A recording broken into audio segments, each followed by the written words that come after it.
Salut, c'est Joe, bienvenue sur Gaijin Concept. Aujourd'hui, je vais vous proposer un maxi best-of. Il y a un coquin, putain, ça commence. Allez. Salut, c'est Joe, bienvenue sur Gaijin Concept. Aujourd'hui, je vais vous présenter une installation à prix raisonnablement coûteux. Cette phrase ne veut rien dire. Aujourd'hui, je suis chez Mike. Salut Mike. Et je vais vous présenter un peu son installation, qui est une installation... Bonjour. On peut pas garder ça, c'est pas possible. Salut Mike. Salut. Et on va vous présenter l'installation qu'il a montée chez lui pour jouer à la console. Je l'ai monté par les escaliers, parce que c'était déjà assemblé le truc. Oh putain, ça va être compliqué. Aujourd'hui, je suis chez Mike. Salut Mike. Salut. Et je suis là pour vous présenter. Ça va être dur aujourd'hui. On est vraiment, on est dans un état d'esprit assez compliqué. Et on va vous présenter l'installation qu'il a montée chez lui par les escaliers pour jouer à la console. Ouais, il est très tard. Hein, vous pouvez le voir. Il est 23h52. Ouais, cette horloge voilà. fonctionne parfaitement. Et donc, allez, l'installation. Donc, c'est un playseat qui coûte de l'argent parce qu'il est plus en euros. Parce qu'il n'est plus vendu. Mais grosso modo, la marque existe encore. Donc ça doit se trouver. Ce genre d'installation, ça se trouve à 150 € à peu près.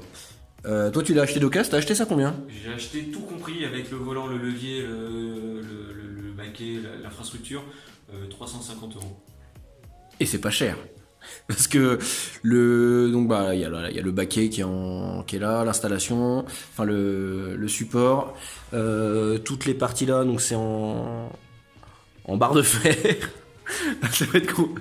C'est en barre de fer, voilà, et le volant c'est un truc. Non, franchement je crois qu'il faut la refaire, c'est pas possible. Ouais, on l'a refait. Peu coûteuse et pas avare en sensations. Donc, voilà, cette vidéo va être compliquée aujourd'hui. Hein. Il y a des systèmes de vérin en fait dans les virages comme ça. Il y a un mec qui te pousse et les sensations sont réelles. Voilà, les sensations sont réelles du vrai de la conduite réelle, vraiment. Donc, moi je dis qu'on garde cette prise-là. Si vous voulez acheter ça en neuf, cette marque existe encore. Par contre, tu me disais, Ce modèle-là n'existe plus. Ouais, c'est plus vendu. Mais bon, ça grosso modo, ça doit valoir quoi, 150 € quoi. Ça... 150 balles à peu près. Non, mais en neuf. En neuf. Je pense que ça vaut 100, 150 ce truc-là. Enfin, juste le siège avec l'armature. La partie armature métallique, en elle-même, c'est entre 100 et 150. Avec un siège, c'est un peu plus. Faut compter. Ah, le siège se vend pas avec? Non, t'as différents modèles, mais ceux avec un siège sont bien plus élevés en termes de prix. D'accord. Plus sur du 250. Ah oui, quand même. Donc, le truc là, l'armature est réglable en profondeur. Donc, en fait, vous pouvez régler vous pouvez avancer et reculer les sièges. Pareil pour le volant, vous pouvez le monter et le redescendre, sachant que quand vous le montez, vous avez vu que la barre est comme ça, plus vous montez le volant, plus il va reculer. Donc il faudra peut-être aussi reculer le siège. Mais le souci, c'est que si vous avez des jambes trop courtes, vous toucherez plus les pédales. Le support pédale, lui, tu me disais, il est pas réglable. Hein. Il n'est pas réglable sur l'inclinaison. D'accord, ok. Juste toi, tu peux régler les pédales, tu me disais, de droite à gauche pour pas te prendre la barre centrale quand tu fais des talons pointe. Le siège, lui, il est en sky, donc en cuir de plastique, comme on dit. Le levier, par contre, le levier, en fait, il est fixé juste à côté du volant. Donc le volant, c'est un Logitech G29, c'est ça? G920.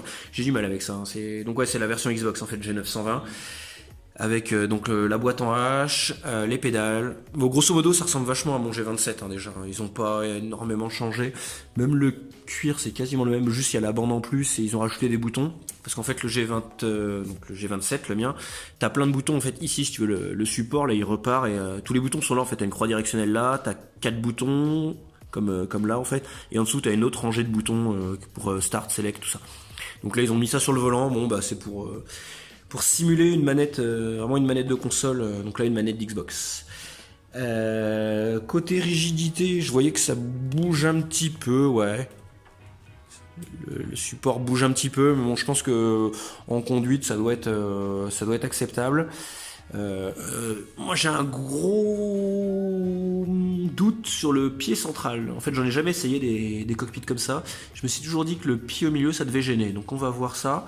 Ce que je vais faire, je vais l'essayer un petit peu, et puis je vais vous donner mon avis sur le truc. Mais bon, ça fait quand même une installation qui est assez chouette, pour pas très cher, et la chose qui est pas mal, c'est que est-ce qu'on peut la détacher en fait pour la ranger si tu veux. Est-ce que tu peux détacher le siège du truc? Ouais.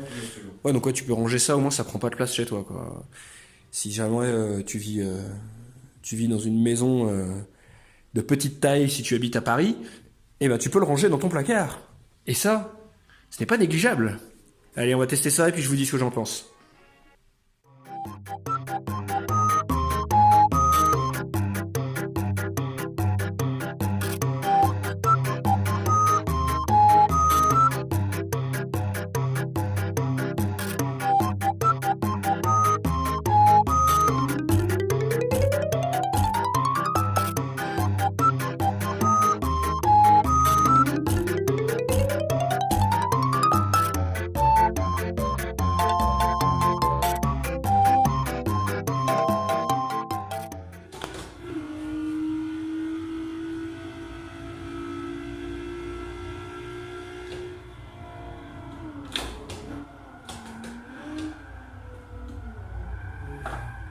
Bon, je vais m'arrêter là et je vais reprendre ça. Clairement, je pense que Forza n'est pas trop optimisé pour faire du drift, à mon avis. Sinon, en soi, le cockpit, franchement, au niveau conduite, il est pas mal. Bon, le siège est un peu réglé proche, mais bon, ça c'est toi qui joues comme ça. Au final, le pied central, il gêne pas du tout. Le gros truc, moi, qui m'a gêné, c'est le levier de vitesse qui est vraiment trop proche du volant. Ce que je vais faire, je vais te laisser montrer un peu comment tu joues. Tu vas peut-être moins te planter que moi, ça va peut-être être un peu plus propre. Et puis après, on va conclure. Très bien.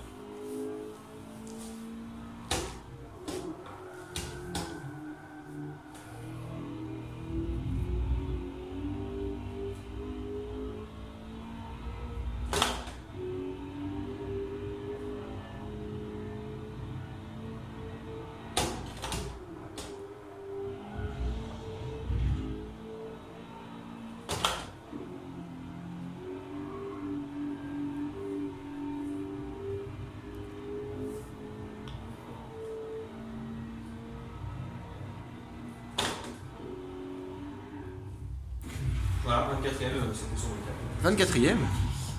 Bien vu, et le focus est complètement perdu. Voilà, on n'a pas vu que c'était 24ème, c'est bien ça. C'était marqué 1, mais ouais. En hébreu, donc forcément c'est pas les mêmes chiffres. Oui, ah bah oui, c'est ce qu'on voit. Ouais. C'est de l'hébreu. Premier. Ouais. Parce que du coup, on inverse dans cette langue, c'est le haut et le bas sont inversés. Ah oui, d'accord. C'est une technique qu'ils ont là-bas. Sinon, ce que j'en ai pensé, ça c'est beaucoup trop proche. T'as l'impression vraiment de conduire. C'est pour conduire comme ça. Ouais, t'as l'impression de conduire une EP3. Le plot central, enfin le pilier central au final, ça gêne pas du tout. Le pédalier incliné, c'est génial. Et le siège en Sky, c'est une horreur. Je pense que là encore ça va, on est au mois de novembre, mais tu joues en plein été avec un siège comme ça, mais tu dois crever de chaud, quoi. Parce que le truc ne respire pas. Donc clairement, si vous achetez un Playseat, prenez-le sans siège et mettez un siège de voiture, un vrai siège de voiture dedans. Et pas un siège Wish en Sky. Mais si vous voulez un truc, mettez-le en cuir ou en tissu, mais pas en Sky, ça respire pas, c'est horrible. Je t'ai caché ton plan. J'étais en train de discuter, je faisais des têtes de con derrière. Je faisais genre, ouais, voilà. Ouais. Si vous voulez d'autres vidéos, eh ben, Bon courage. envoyez des sous. Et à la prochaine. Allez, je vous laisse avec le Stig en costard, Avec sa voiture en très bon état. avec une voiture d'origine Fiat. Allez, à la prochaine. Salut. Le retour de force c'est assez léger, mine de rien. On s'en rend pas compte, mais peut-être t'as paramétré ça.